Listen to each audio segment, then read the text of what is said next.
What's going on, guys? This is the Edge DFS. This is the Showdown show, Packers versus 49ers. My name is Tyson Smith. I'm joined by Ellie Hernandez. Ellie, what's going on, man? How you doing? I'm doing pretty good, dude. It was nice to have a day off yesterday. I had a reset after that awful Monday night, but I'm ready to go for Thursday night, I think. What about Well, you? we're going to discuss this. Yes, I'm ready to go too. But yeah, we have, every once in a while you have a bad night. Just embrace it, ignore it, and move on. That's all you can do. So, hey, guys, we would love it if you would throw us a like. If you like our content, subscribe. Click the notification bell to get notified when we upload new videos. We do 3 videos a week on the Showdowns. So please help us out. We have a goal of 50 likes on this video. We're a new channel. Please support us. Please help us out. We really appreciate it. Ellie Hernandez. Man, this is going to be tough to break this down. Let's look at some of the information, some of the Vegas lines, and all that fun stuff. So we got the Packers at the 49ers. We're recording this on Wednesday night around 6 p.m. Pacific.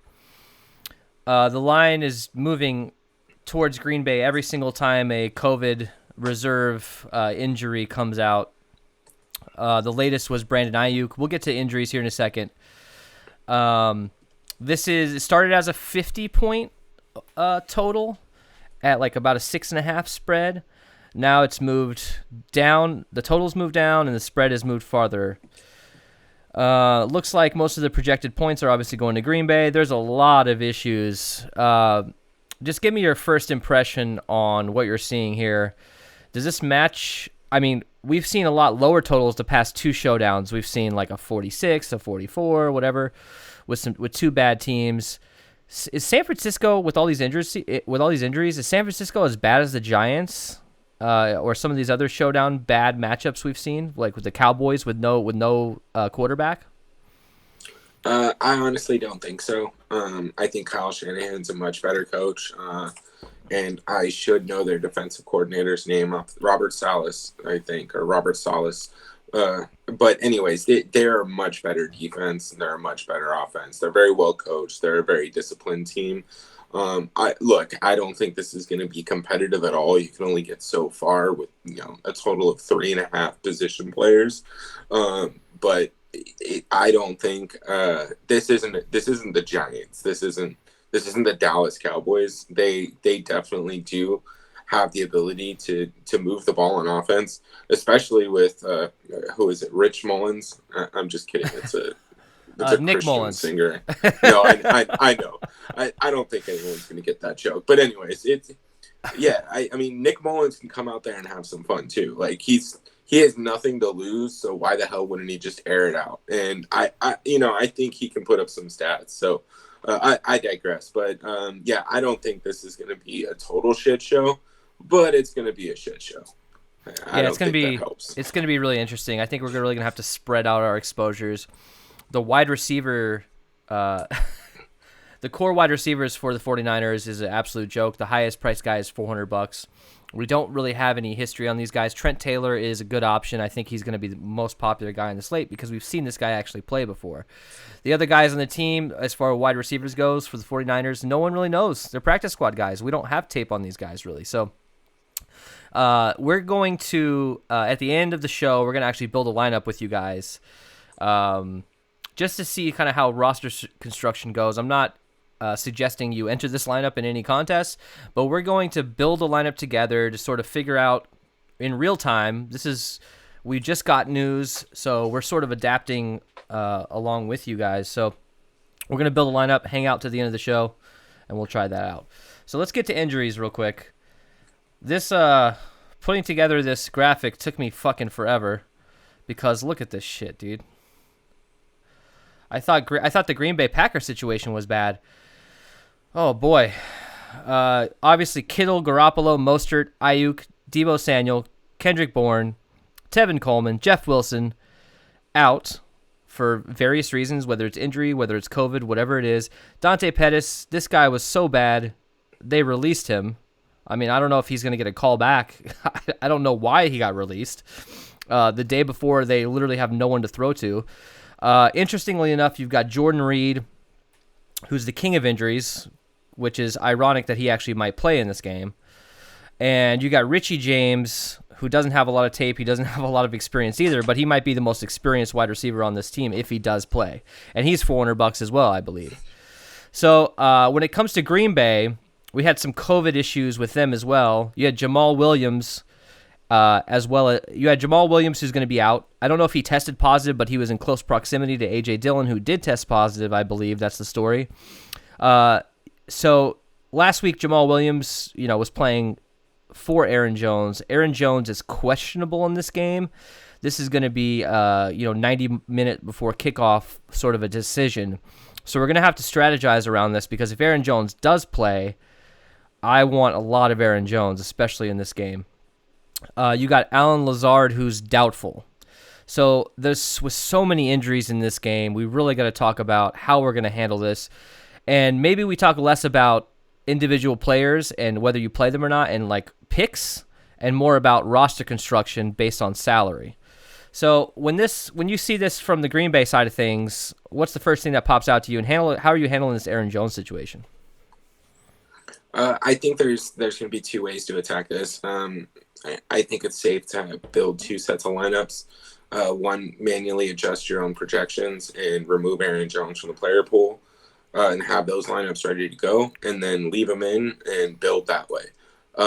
That I don't think I'll have to do that tomorrow. I'll probably make a decision of what direction I'm going to go, probably pretty close to an hour and a half before. When they announce inactives, I'll have a good idea of what I want to do anyway. Yeah.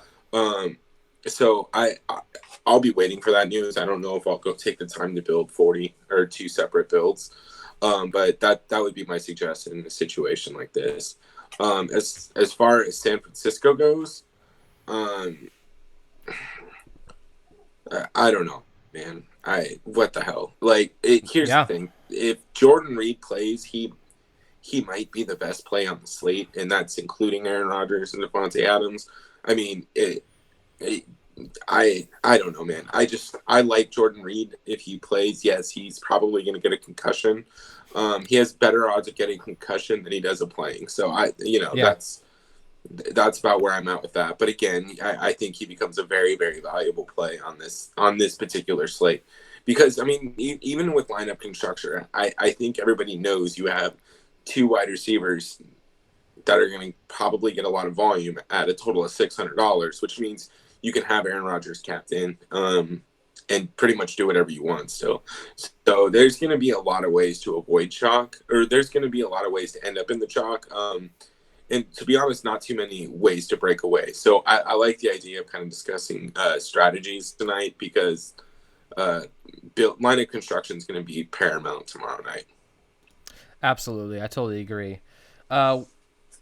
Just jump into ownership real quick. I know it's going to be impossible to tell at this point, but I mean, Devontae Adams and Aaron Rodgers guaranteed to be the highest owned guys on the slate. I don't think there's even a question to mention that. And I'm going to embrace that. If you're playing in a 200,000 man contest in a big GPP, you don't have to fade everybody. You just have to be different across the board and generally speaking overall. I'm going to probably end up with a lot of Devontae Adams and a lot of Aaron Rodgers. I'm not afraid to play those guys. When it comes to ownership, where do you think Mullins is gonna fall in? And where do you think if Aaron Jones plays, I think he's going to be under-owned. What are your thoughts on that? If Aaron Jones plays, I mean, I don't see any reason not to lock him. I don't care about correlation.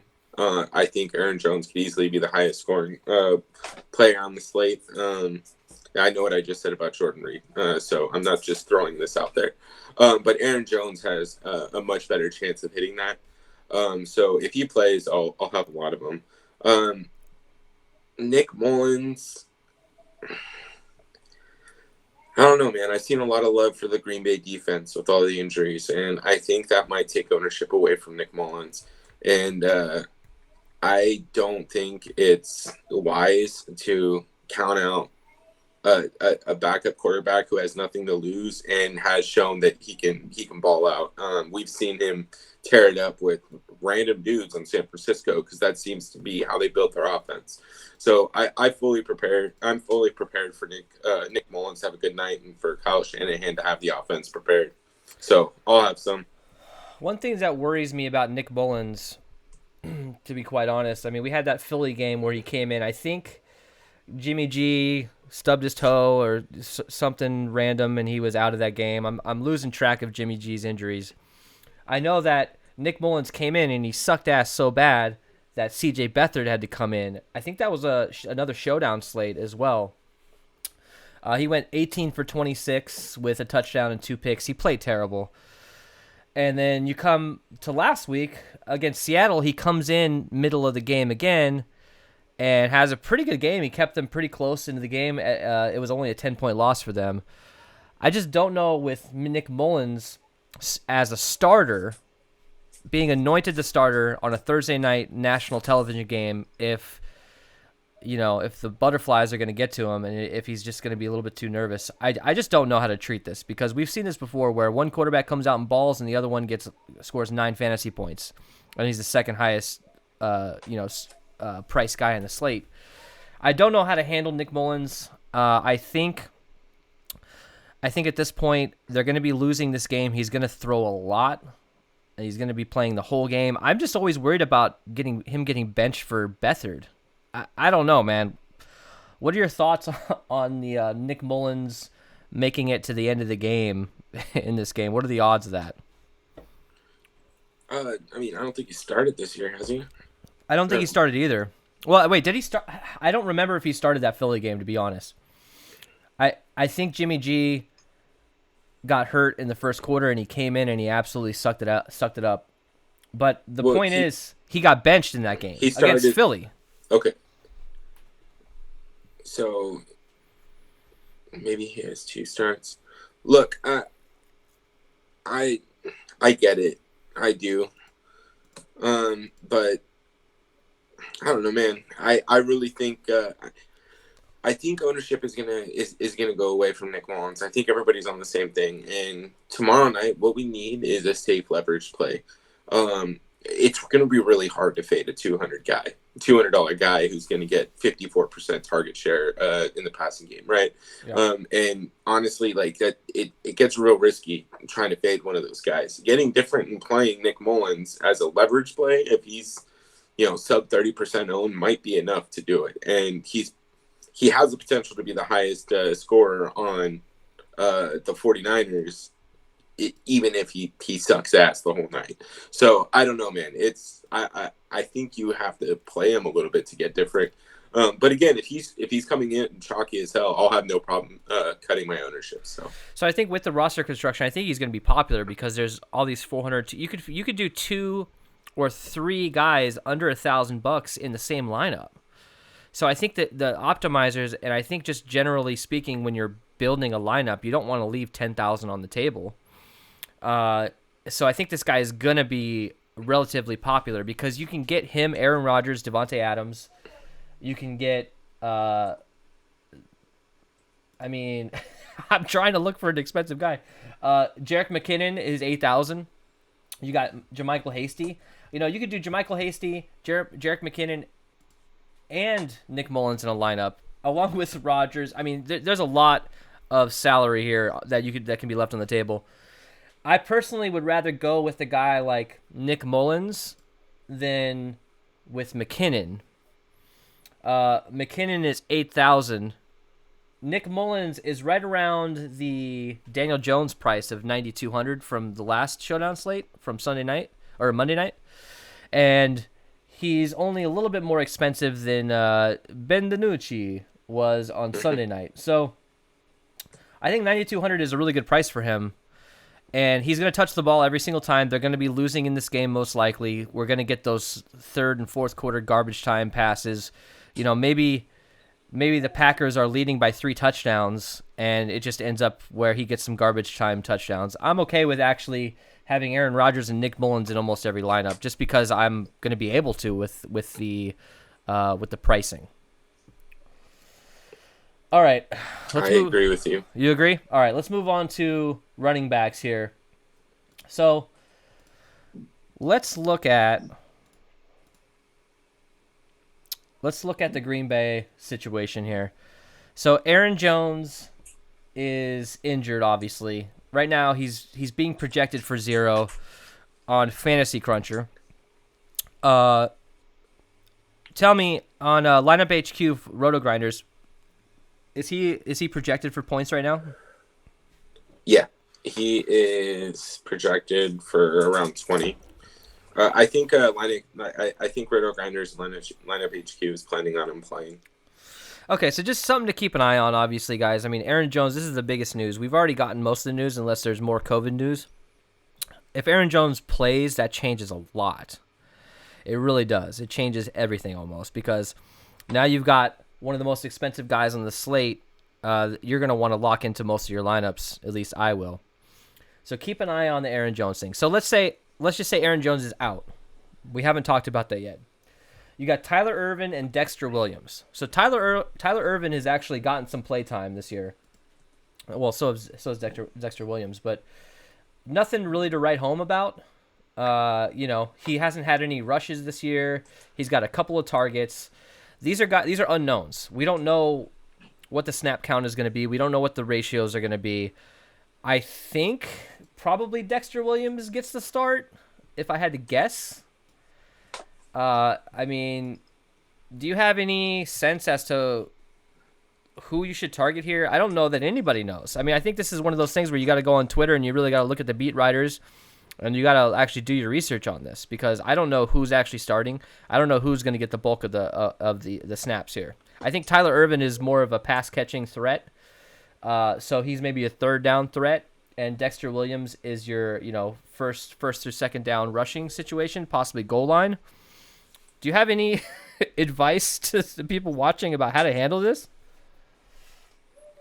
Yeah, I mean, look, there's a lot of value on the other side. If Aaron Jones is out, I think this will help open up some clear pivots to spread that ownership out a little bit, and it'll be nice. I don't think it matters. I think you should just have an equal exposure to both, unless you have a gut feeling that you think Tyler Ervin is, I don't know, Jamal Charles. I think Tyler Ervin might have the edge for me, just because I did get to see some game film and I did get to see him playing in those pass catching situations, and getting the ball in an open field when you have Devontae Adams, on the field on top of Aaron Rodgers and Robert Tonyan. They're going to be spreading the defense out a little bit, and I think Tyler Ervin's going to be able to have some opportunities to get the ball in the open field. So I think he has a little bit more upside, but then again, I also have no idea. These guys could not. I mean, look, dude, people are falling, literally getting COVID by being in the vicinity of, I don't know, a new state. So yeah.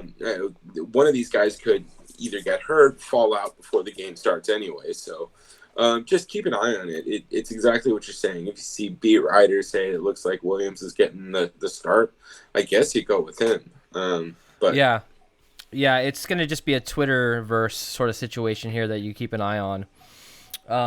And follow us on Twitter, guys. We'll be trying to keep an eye on this too. We'll retweet. We'll give you anything that we've heard leading up to lock.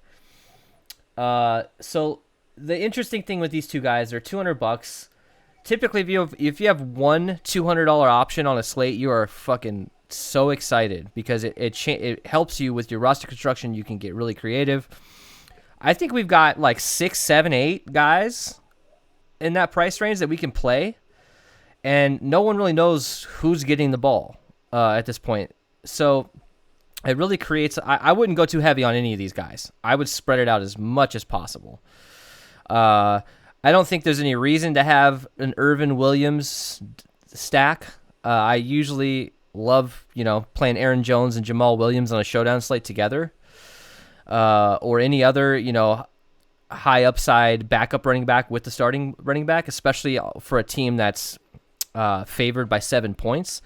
I don't think you need to play both of these guys in the same lineup, considering they're both $200. It might get a little weird for you. But I'm not going to commit to that yet. I might have 1 or 2 lineups like that. Let's move over to the 49ers. So this is a little bit more of a reasonable backfield. We kind of know where this is going. It looks like so we got Jerick McKinnon, who's 8,000, and you got JaMycal Hasty, who's 7,200. You got Kyle Juice at 1,000. Now let me actually pull up some information on these guys here real quick. So last week, it was pretty spread out last week. JaMycal Hasty had 42% of the snaps. Jerick McKinnon had 53% of the snaps.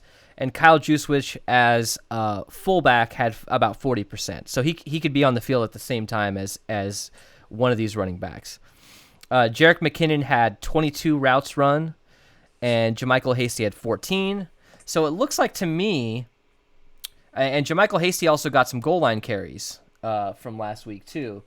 So it looks like to me, Jerick McKinnon is kind of your passing situation guy, and Hasty is going to get you more carries.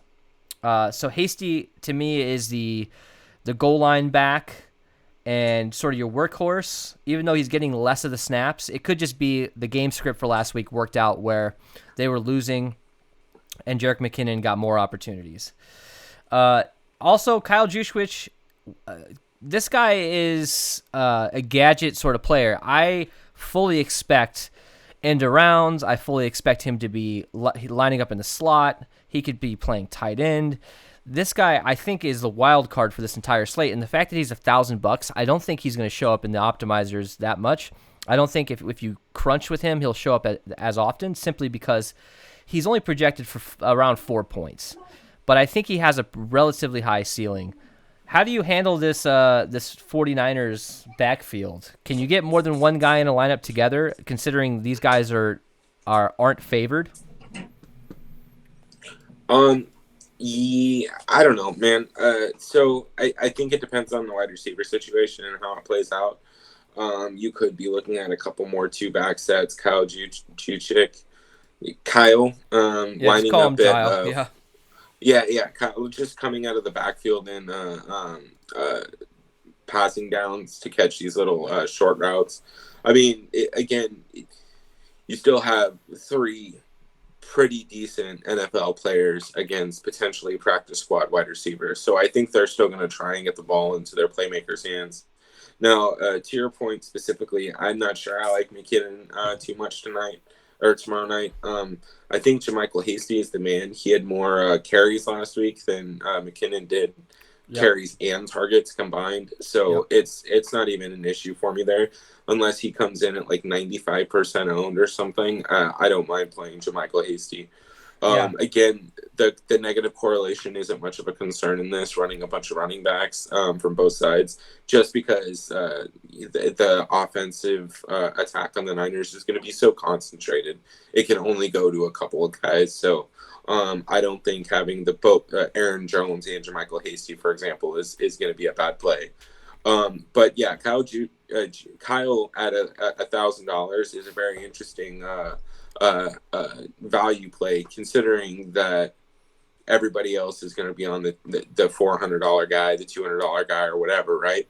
Yeah. So he's still going to fit into a decent amount of builds and give you some different exposure than a lot of the other teams are going to have. So I'll have my eye on him, and if he comes in low enough, I might double my exposure, double the field. Look, if I had to guess, I'd say this guy was going to be 15% owned, like overall. Yeah. And in the captain, doing 20% is not going to kill you. Look, I'm not going to want to. I don't think I'm going to want to put this guy in the captain. But like, if you had some balls and you just wanted to say screw it, I think he's going to be He's going to be 1% owned in the captain. I mean, and he's just going to slip through the cracks because he's not. He's a fullback, but in a situation like this where this team is so understaffed, they're going to need to use everybody. Everybody's going to be on the field like for 100% of the snaps almost. The coaching staff loves this guy. If you watch this game, you watch announcers, you watch everybody, they suck this guy off the whole game because he's so beloved by the coaching staff apparently. So that to me that's a signal that he's going to get a lot of opportunity with some gadget plays, like I was saying. He's going to get targeted out of the backfield, and he might even line up as a wide receiver. I think he's potentially gonna get targeted 4 or 5 times in this game. So keep an eye on him. Look at his ownership. If the word is out and everyone knows exactly what I know, then he might be too high owned, and maybe you can go with someone else. But if he's under 25% total, I'm gonna really embrace him. I think he's gonna end up around 15%. Me personally, you're gonna find out about Jerick McKinnon later in the show. Spoiler alert: he's probably gonna be a fade for us. But at 8,000, I don't really think I don't consider him the starting running back. I mean, he's gonna get on the field quite a bit. He's gonna have opportunity, which is important in Showdown. But to me, JaMycal Hasty is probably a little bit better of a play, and even the projections are also working out that way too. So there's a chance that Jerick McKinnon is like so underowned that I might change my mind slightly and just get a little bit more of him. But for now, I'm trying to avoid him as much as possible. Let's move on to the shit show. We're not going to spend too much time here because we literally know nothing about these guys. This is the wide receivers for the San Francisco 49ers. You've got Trent Taylor, who he's gotten some play this year. Let's pull up some information on him. He's played the whole season. We've seen him get opportunity. We've seen him get, 4 or 5 targets max a game with a crowded wide receiver core. His max yardage was 32 yards, but to be honest, that's going to be a lot better than any of these other guys as far as a track record. So I think he's going to be very, very popular. I think Trent Taylor could be the fourth, maybe the third or fourth highest owned guy on the slate, just because his projected points, like his value is insane. His value is probably the highest on the slate. So once you click optimize or crunch, and you don't limit him or you don't set any rules, he's just going to show up in every lineup. How are you going to handle this? Are you going to set up rules to have, are you going to limit how many of these guys you have in one lineup? Are you going to try to get 1 or 2 of these guys in a lineup paired with Mullins? How do you handle this? I honestly, I don't want to overthink it because it's going to be really easy to talk myself into not having too much exposure to these guys. I mean, look, what is Trent Taylor going to be guarded by Jared Alexander? I mean, isn't he a top 5 corner? I mean, so against a number 4 wide receiver, exactly. Right. So I understand why the value is there. I mean, I don't expect Nick Mullins to complete less than 10 passes, so that means somebody is getting some kind of action. So I get it. The range of outcomes isn't too broad here, but I mean, look, you might be looking at cash game plays for these guys. Like you're gonna have to play some just to get some just to get some of the roster construction that you want from some of these higher players. But I mean, if Aaron Jones is out, I'd much rather go there. You don't need a shitty quarterback to hand the ball off well. You know what I mean? A shitty quarterback still has to get the ball to you. So if Nick Mullins is struggling at all, none of these guys are going to do good. So that's kind of where I'm at. But at the end of the day, I'll have a healthy exposure. I will not have more than 1 in each lineup. And if I end up with some of the $200 guys on the Packers, I probably won't have more of 1 in each lineup from all this group. Look, the Packers defense is not bad. I think they're a pretty decent in pass coverage. I mean, defense versus position over here, they're ranked 5th. So, I mean, I feel like I'm just gonna spread this out. If Trent Taylor is the 3rd or 4th highest owned on the slate, I might have to field on him, and I might make a rule in my optimizer to limit all 5 of these guys to max of 1, but also a min of 1. So like I want to have 1 of these guys in every lineup I'll probably over here in the exposure, I'll probably individually, based on roster construction and based on kind of the projections that come out tomorrow and ownership, I'll individually tweak their max exposures, but I'll have one of them in every lineup. So I'll probably be spread out. I'm not going to be too high owned on any of these guys, even Trent Taylor, I don't think, because there is a path that Trent Taylor is well guarded. He's the only NFL player on this team, basically, as a wide receiver. Most of these guys are either busts. You've got Kevin White, who is a former Chicago Bear. He jumped from perennial bust. Yeah, he jumped from practice squad to practice squad. The Cardinals had him. They cut him. Like, multiple teams have cut this guy. You got Chris Thompson. No, not the Jacksonville Jaguars backup running back. I don't even know who this guy is. I had to look him up. He's just Richie James. He's at least a name. People have heard of him before, but he's not very good. He hasn't really proven himself to be an NFL wide receiver. I thought he was a running back. I'm going to be honest with you. Yeah. Well, I mean, look at this. The numbers don't lie here, guys. Week 6, Week 7, no targets, 0, 0, 0. 2019 season, 0, 0, 0, nothing. Now, he has, earlier in the 2019 season, he had a touchdown, so this guy has gotten some action, but he's another, borderline NFL wide receiver. You got River Craycraft. Yeah, that's a real person. You got River, who is sort of a Wes Welker lookalike. I think he's a white guy. I think you got two white guys playing wide receiver for this team. So I'm just going to spread things out. I have no idea how they're going to use these guys. The Green Bay Packers have a pretty decent defense. I'm not excited about any of these guys, but I'm going to spread it out a little bit and get one of them in each lineup, potentially. How are you handling this? Yeah, I mean, I'll have a max of one person, but yeah. I'll be fairly decently exposed. I don't know, man. I'm going to have lineups without him, too. I know that's crazy. I know this is kind of like a free square, but I don't know. It doesn't seem like the greatest play. But here's the thing. I mean, here's the thing. There's a path that none of these guys get anything. And also, if Aaron Jones is out, you can find value in other places. And I think it's going to be because the news is going to come out 90 minutes before. A lot of people aren't going to react to it. So they're going to go heavy on Trent Taylor. They're going to go a little bit heavier on River. So the backup running backs for the Packers, you got Kyle Juszczyk. He's going to be under-owned too. So I think you find the highest owned player here, and you make a decision. You either go all in on him or you fade him. And I'm more likely to fade these guys. There's no track record. Let's move over to Green Bay. This is going to be a little bit easier to talk about here. Davante Adams is the best wide receiver in the NFL, if you ask me. And I'm a Cardinals fan. I mean, we've got DeAndre Hopkins. I think Davante Adams is the best, simply because he has one of the best quarterbacks along with him. Allen Lazard is questionable, he's doubtful. So I'm just going to uncheck him because I don't think he's going to play.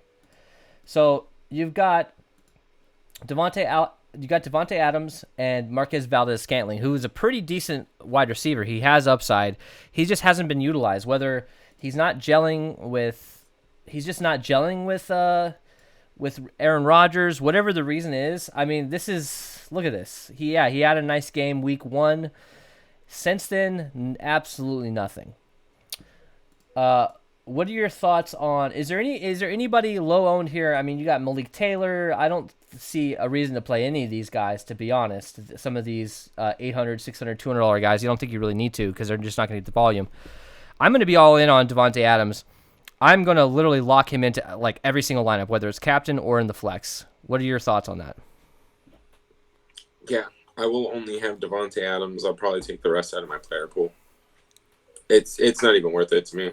I mean, to me, I think there is an opportunity for Marquez Valdes-Scantling to have a breakout game. I think he has that ability. I just don't know if today is going to be the day. If they're leading by 2 or 3 touchdowns, if they get up early, I don't think he's going to get the volume later in the game that you really need for a guy that just doesn't get a lot of opportunity. He's 3,400. If this was a normal slate, 3,400 for this guy, I actually really like him. I just don't think you need him. I really don't. And ignominious St. Brown. Really no reason to get him either. He played last week. He was targeted 3 times, got 1 reception. I don't think you need him, considering all the value on the other side of the ball. I think we're both in agreement that really the only guy we're playing here is Davante Adams, and I'll mix in a little bit of MVS. So moving over to tight end, you've got Robert Tonyan, Jay Sternberger. I don't think we even need to talk about Sternberger. Tonyan, do you have a strong opinion on him? He's 6,400. Yeah, I like Tonyan, man. Again, I'm a weird tight end guy, though. So, I'll probably die on this hill. But I think Aaron Rodgers has been trying to get Robert Tonyan involved. I think that those two are meshing well together. And his target share it's up there, and that's including with the Davante Adams absolutely demolishing the past 2 weeks. I mean, that's pretty incredible that he's even getting any targets. I wouldn't throw to anybody but Davante Adams at this point, but I think Robert Tonyan is it's a decent play here. Again, I don't even know who San Francisco is going to field at this point. I mean, was the defense not practicing near the wide receivers? Like, I don't understand why we haven't had any, COVID issues on that side of the ball. So, there's a lot to keep in mind here. If they lose any one of their linebackers or safeties or anything in the secondary, I'm not sure they have anybody to cover everybody. So, it's going to be interesting. I like Robert Tonyan. And your comment about Chase Sternberger, any other slate, I might have a little bit of exposure to him. But I'm with you. I'll probably X him out tonight. To me, I just feel like he's going to be under-owned. Robert Tonyan is. I think he's just going to slip through the cracks because there's so many other juicy plays, and a guy at 6,400 that's sort of middle of the range of pricing, he just doesn't stick out. And his projection is right around 9 points right now. There are players who are $200, $400 who are projected for more than him. I think this guy could be the key to the slate. And I have no problem getting Davante Adams and Tonyan in a lineup together, paired with Aaron Rodgers. I think that could be dangerous. If you look at, he has the highest, second highest target share on the team. He's got, last week he ran 26 routes. He was on the field for about 70% of the snaps. So he's getting opportunity. As far as targets goes, he got 7 targets last week. The next highest was Davante Adams. MVS, ignominious St. Brown. They only got 1 and 3. I totally fucked that guy's name up. They only got 1 and 3 targets. There's no way that Tonyan is not going to have the opportunity. And especially if they're leading in this game, there's probably not a reason to go deep down the field to Davante Adams as much. So you might get these little 3rd and 5 checkdowns to him. You might get, he might get 6-7 receptions in this game simply because there's no reason for Aaron Rodgers with the lead to really throw the ball down the field. So, this is potentially garbage time, run out the clock situation for Robert Tonyan, as well as we've seen him get 3 touchdowns in a game. Look at these box scores here. For a tight end, if I didn't tell you who this was, you would be like, wow, this guy is a starting wide receiver on a team. He's got 10, 16, 33, had an average game week 6 and 7, and then he got 79 yards on 5 receptions last week. I think, just to mention this real quick, the Packers lost last week to a bad 1-5 Minnesota Vikings team. I think Aaron Rodgers is going to come out. He's going to be pissed off. I think it's going to be 28-7 at halftime, in my opinion. That's the way I'm building. So it can end up maybe 35 to 14 or 21, but I think this is going to be a pretty high-scoring game when it comes to the Packers. So we got to figure out who's going to get all that volume. I think Robert Tonyan is good for 1 or 2 touchdowns. All right, let's move over to San Francisco. We've got the most fragile player in the history of the NFL, Jordan Reed. Such high upside this guy has. He was one of the best fantasy tight ends a few years ago, and potentially one of the most talented tight ends in the entire NFL. Unfortunately, just cannot stay out of that training room. This little injury symbol might as well just be burned. He might as well get a tattoo of this on his forehead, because this is just him. This is his life now. He's always injured. If he does play, I think it's a great play. He's priced right around Tonyan. Let's see. So Tanyan's only $600 more than him. Are you going to get any Dwelly or Reed if he does play?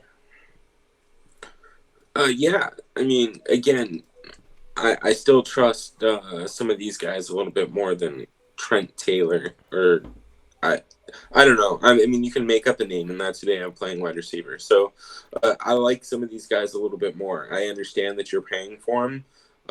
But I honestly think a normal build might be a decent build tomorrow night, because everybody's going to be chalk donkeys on the $400 guys. It's so true. Don't get me wrong. I'm going to have them. I'm going to be playing them. But I think you can run some lineups that are just normal builds that include Jordan Reed and Ross Dwelly. If Jordan Reed doesn't play, I like Ross Dwelly. If Jordan Reed does play, I like Jordan Reed. I don't think it's too complicated here. I just know Nick Mullins, he's going to try and throw to a tight end. And I wanted to bring this up a little bit earlier. Kyle Shanahan, when he has a quarterback starting and he prepares that quarterback to start, it's a completely different feeling than when he's prepping Jimmy G and then Nick Mullins has to come in off the bench. And I think, even on the short week, I do expect them to be fairly well prepped for this game.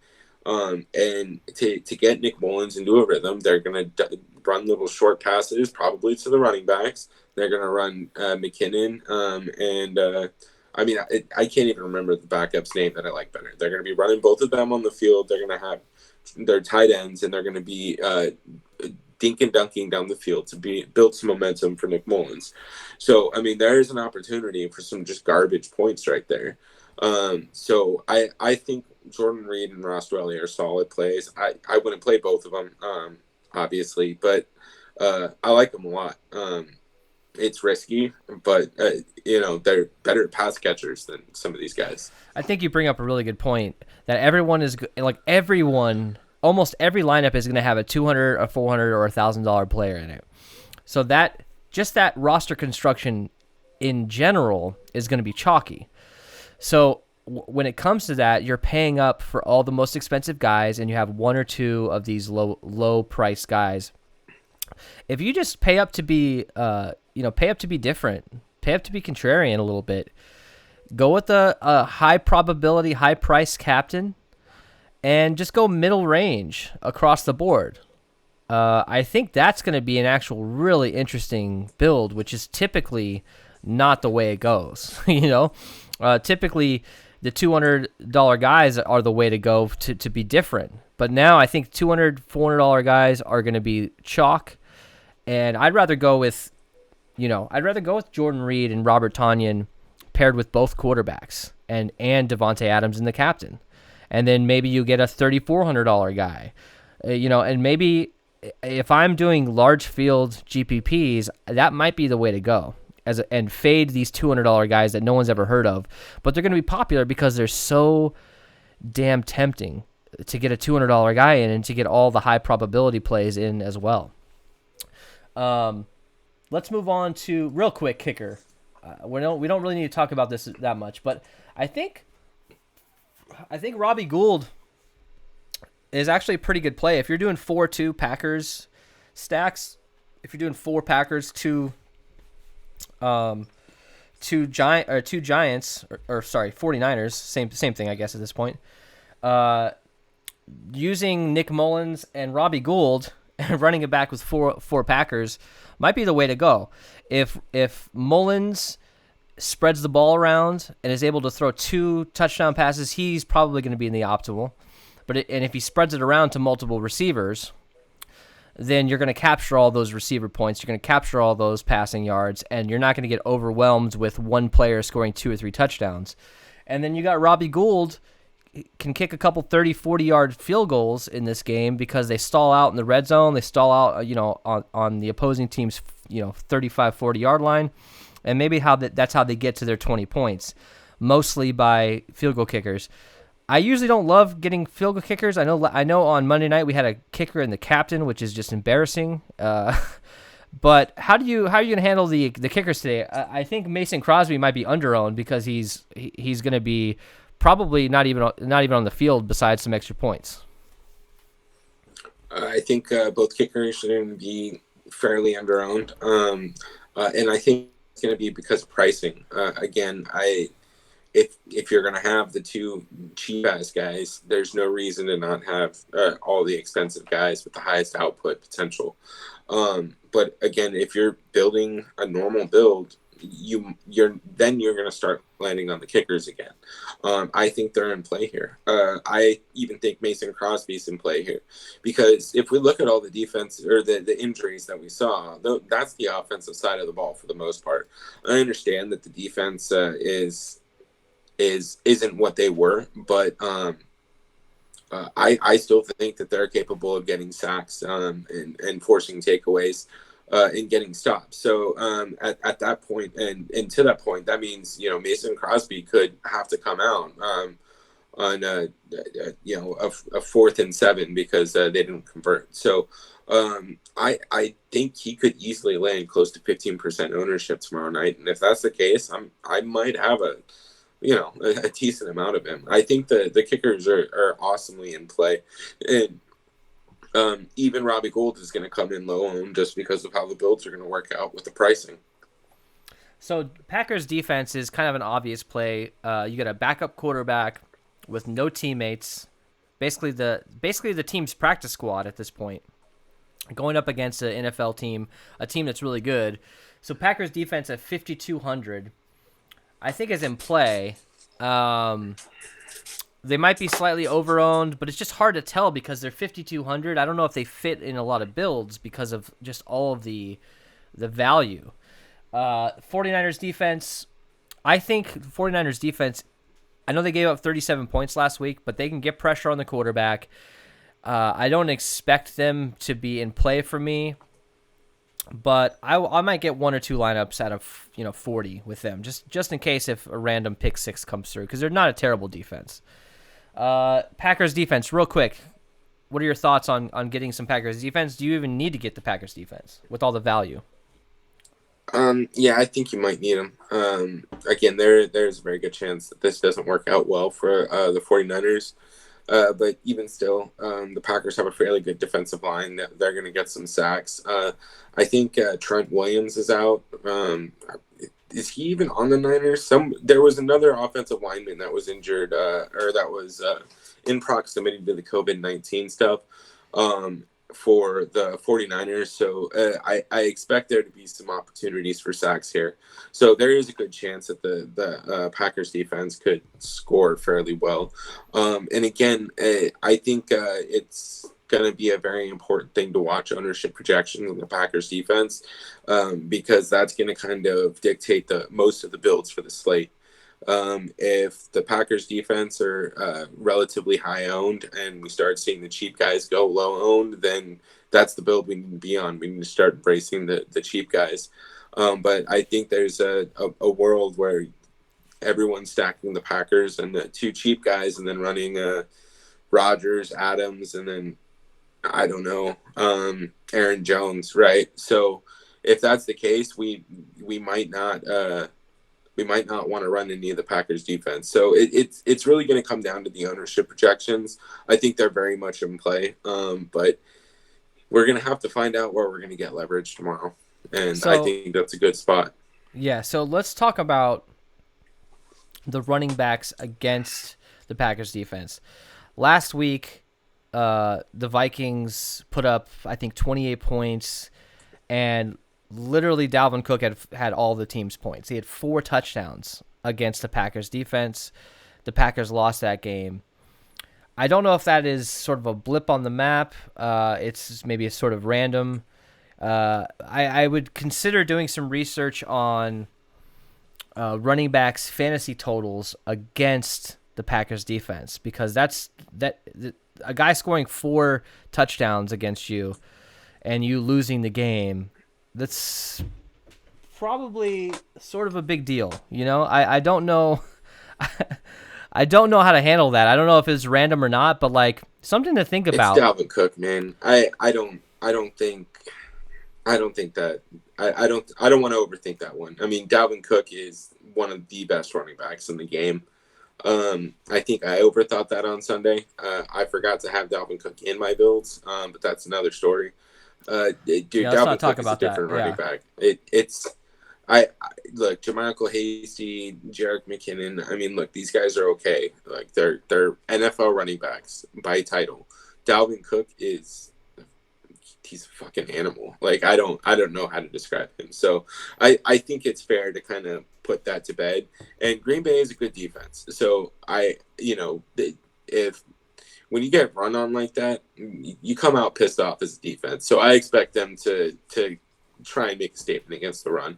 And that transitions us perfectly into our fade of the night.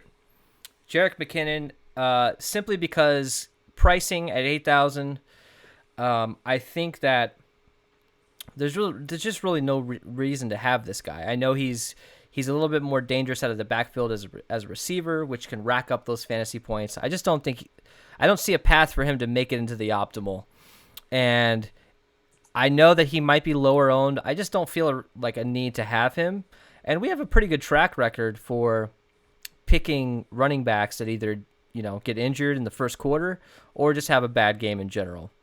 So Jerick McKinnon is our fade of the night. When we say fade, I'm not going to uncheck him. I'm going to have less than the field, half the field probably, depending on his ownership.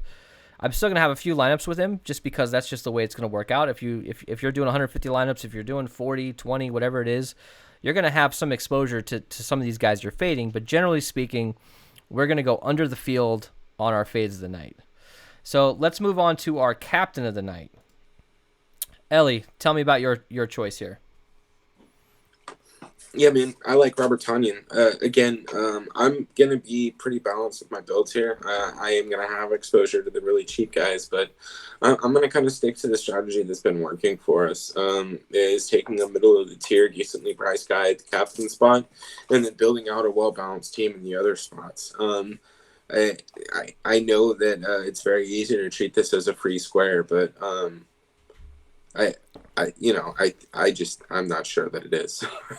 So that's where I'm at with it, man. I like Tonyan a lot. I think he has the high upside, and I think he's just going to slip through the cracks on the slate. I just don't think that he's going to get a lot of love because of so many options on the 49ers. I think a 4-2 49ers stack or a chalky 4-2 Green Bay stack is going to – it's just hard to tell. Actually, you know what? I'm lying. The 3-3 is going to be super popular because you can get Mullins, you can get 2 cheap guys from the 49ers, and then bring it back with all the best Green Bay players. Typically speaking, I don't like playing the mega chalk and the captain. It just doesn't work for me sometimes. I like to be contrarian. I just have a lot more fun doing that. But Davante Adams is going to get so many targets. I would not be surprised if he had 3 receiving touchdowns in this game before halftime, even 2. Sometimes the obvious play is the best play. He's going to be the highest owned, but there's so much in the flex position. There's so much to be spread out. There's so much value that I can absolutely play Davante Adams and the captain across, 60, 70% of my lineups and differentiate from there. I don't know. What are your thoughts on the Davante Adams captain? Are you going to be getting any of him? I know I'm going to actually have a lot of Robert Tonyan as well, but what are your thoughts on Davante Adams? Oh yeah, for sure. I'll have Davante Adams a captain. I think there's going to be builds to open up. I think it's going to be really chalky stacking both the cheap guys. So you might be able to be okay with just one of them and then kind of getting weird somewhere else. Yeah, I'm going to be kind of well balanced between Tonyan and Davante Adams, and I might lean a little bit closer to Davante Adams and Aaron Rodgers, to be honest with you. again, I am probably going to end up playing a little safer on this slate, just because it really comes down to the pricing on these cheap guys. If their projections kind of stay where they're at and it solidifies, then I think we need to acknowledge the fact that maybe they are going to end up with a decent amount of points, and then it becomes interesting, not playing hasty when Taylor's projected at pretty close to the same. So then that'll make me shift a little bit more to more Robert Tonyan captain builds, just because I'll be eating a little bit more of the chalk. But if I fade the chalk a little bit here, those are the lineups that I'm going to have Davante Adams in, just because he could absolutely wreck the slate. Yeah, like I said, if I did 150 lineups, he's going to be in 150 of my lineups. I just think he's going to go off, and the path for them to win is going to be at least one, potentially two Davante Adams touchdowns. So let's talk about overall roster construction really quick. Then we're going to go into building a lineup. So let's talk about roster construction. What are your favorite builds this week? I think when ownership comes out, it's going to be spread out quite a bit. Still, the 49ers are going to be lower owned, obviously. But I think there's going to be a lot of ownership going to the 49ers because of the value, especially if Aaron Jones plays. I think his ownership will be lower, and all that ownership will move towards the 49ers because you can't get those backup running backs for Green Bay.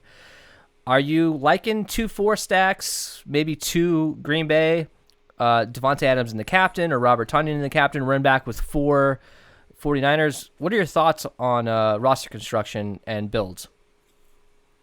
I'm going to stick mostly to my 2-4s and 4-2 stacks. Those are probably my favorite builds. I mean, even if you are a little bit chalky, it's a bit easier to be different.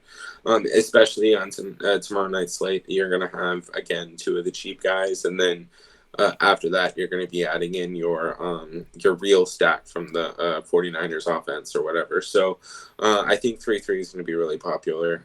Personally, I'll be heavy on 4-2, 2-4s.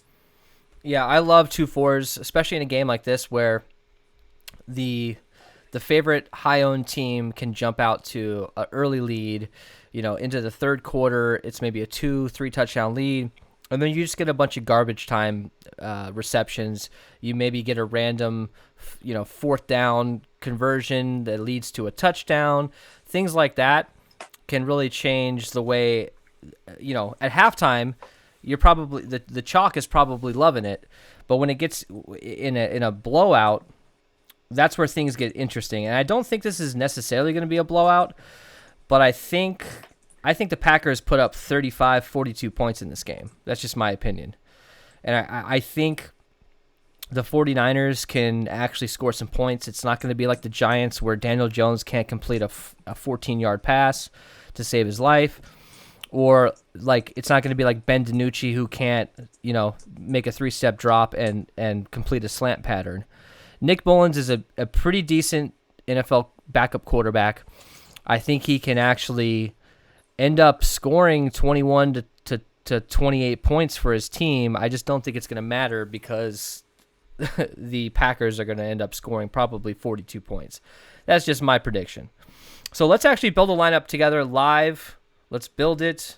Let's just do this live. Do it live. Fuck it. All right, so let's build one with Davante Adams in the captain just to see how our roster construction is going. So I'm going to lock Davante in. That leaves us with about 6,200 remaining per position. Who do you want to plug in? I mean, we got to plug in. Do we want to plug in both quarterbacks here? Aaron Rodgers for sure. Okay, so what do we want this roster construction to be? Do we want to do a 4-2? Do we want to do a 4-2 Packers and get unique with the remaining 2 for the Packers? What's your best? Yeah. What is your opinion on if Davante Adams is the captain? How are you different with your roster construction? Let's assume that the story we're telling with this is the Packers win. And maybe they're winning in the fourth quarter. There's a lot of garbage time rushes. And let's assume that there's a lot of garbage times receptions for the 49ers. Where do we go after this? What do you think, Mullins? We got to get Mullins in there. Yeah, I think you're right. We got to get Mullins in there. I think, look, I'm liking for a build like this. I'm throwing Robert Tonyan, man. Yeah, I agree. So we got 3 Packers and 1 Giant, or God, why do I keep saying Giants? Sorry, San Francisco, 49ers. I think Mullins can be responsible for a lot of the points just by himself. I think he can spread it out enough. I don't see one player from the 49ers absolutely having a crushed game. I just don't see it. So who's our one other 49ers player that we can get? Do we want to go with Juszczyk because he's going to be 15% owned, or do we want to go with the kicker? And then we're going to have to get different with another Packers guy. Let's plug in Kyle Juszczyk. Let's plug in him. That leaves us with 3,800. So and then that's got to be Robbie Gould.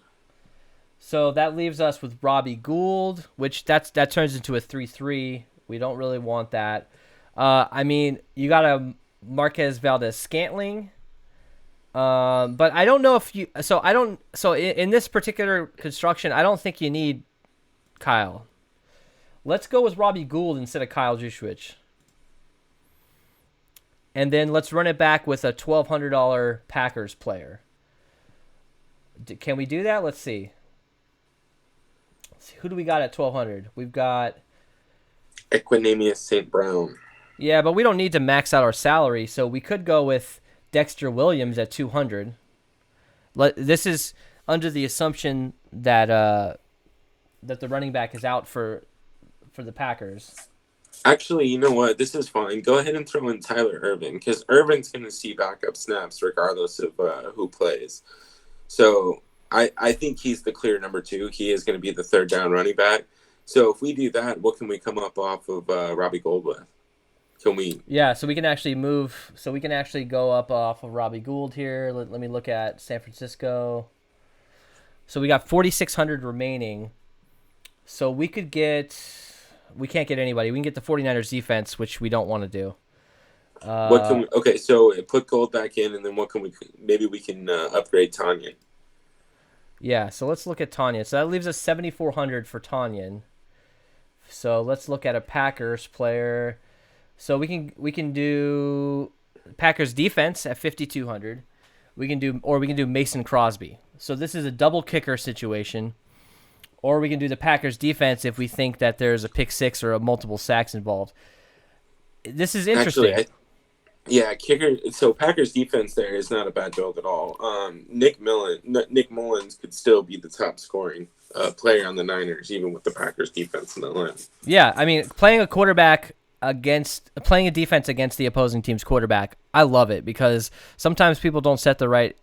They don't set the right things in their optimizer, and it ends up eliminating that, and it's just negatively correlated. So why would you do it?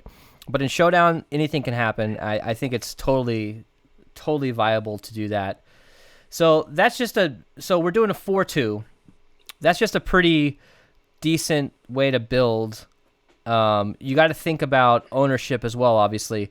The easy way to do it would be to just lock in Devontae Adams. Here, let's look at this. So what happens when we hit optimize? You got Richie James, you got Taylor, and you got Aaron Jones. At the moment, this is going to be probably a chalky lineup. So try to be different as much as you can, especially with a guy like Devontae Adams, who will be the highest owned in the captain. So let's try to do your Robert Tonyan build at captain. Let's just feel it out. That felt like a little bit. I didn't love the build of that. I don't know. You'll like this one. Let's do Tonyan. Let's do Tonyan at captain. Let's see. All right, so we got Tonyan. So if that's the case, we're assuming that Tonyan gets like 2 touchdown receptions, maybe 7 receptions for 2 touchdowns. If that's the case, I feel like we got to have Aaron Rodgers, but I don't know. What do you think? Put him in. 100%. I mean, honestly, I'm okay with Aaron Rodgers is the best quarterback in the NFL, if you ask me. I don't ever doubt this guy ever. So dude, nobody's going to have Robert Tonyan captain. He's going to be 3% owned. I mean, Devontae Adams and Aaron Rodgers should each be close to 30% owned captains tomorrow. So, dude, so what do you think about? You can do whatever you want. So, okay, I don't usually like doing 3-3s, but no one's going to have Robert Tonyan as a captain. So let's get the Green Bay running back, one of the Green Bay running backs in the game, since we're considering that this is going to be a heavy Packers lead. Right? Yeah, well, okay. Yeah, so here's my suggestion, dude. So throw in Mullins and Hasty. I'm right there with you. I think you can 3-3 build this all day. Yeah, because of how unique the captain is. So okay, exactly. So Hasty and Mullins. Okay. Mm-hmm. Now who's the cheap guy that you were looking at? Well, let's get Aaron. Or hang on a second. I would love some Juszczyk, man. Oh, man. Let's see I think this guy is the way to go, and you got 12,000 on the table. Yeah, but dude, here's the thing: Devontae Adams, Aaron Jones. Yes, exactly. So so we got Devontae Adams. We definitely want him. And shit! Oh wait, hang on a second. Oh, he's 12.4K. All right, so we got to do so. In this case, we would throw in some Aaron Jones here. Damn, that sucks. He's really 12.4K? Damn. Well, I mean, so here's the case, right? Is even if you do have Robert Tonyan, so, I mean, if you want to jump off Kyle, you can throw in Trent Taylor. And yeah, you're right, because you could be chalky, for sure. It doesn't matter here. All right, let's throw in Trent Taylor. And then, because I really want to, I want to get Devontae Adams. I don't think there's any reason to not have this guy, and that leaves you at $200. Leaves you $200. So, with a unique captain, a guy who's less than 4% owned in the captain, I think you can absolutely be as chalky as you want in the flex because it's not going to matter. You're only going to be competing.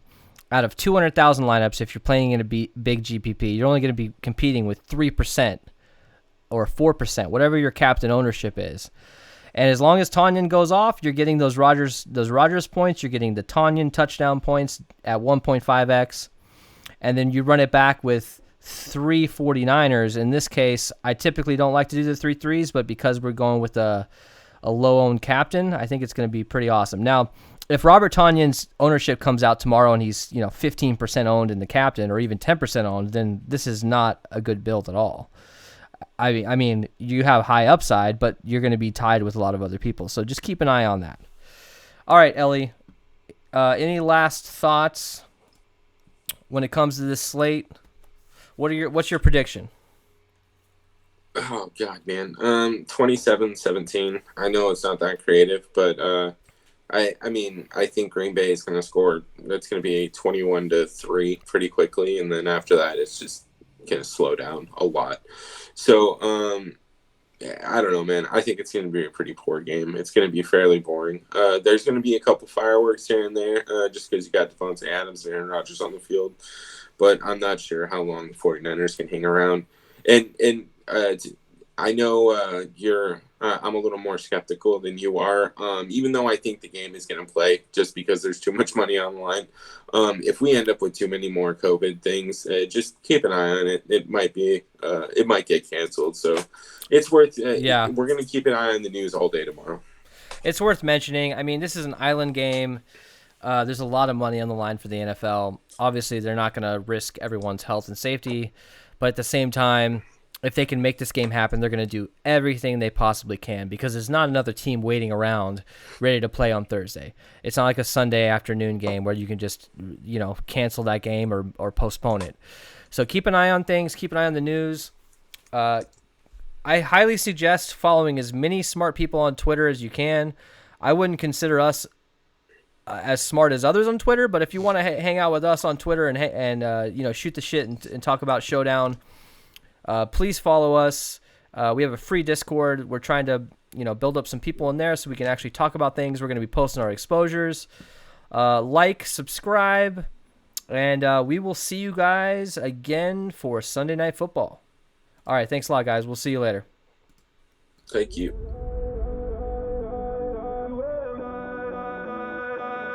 You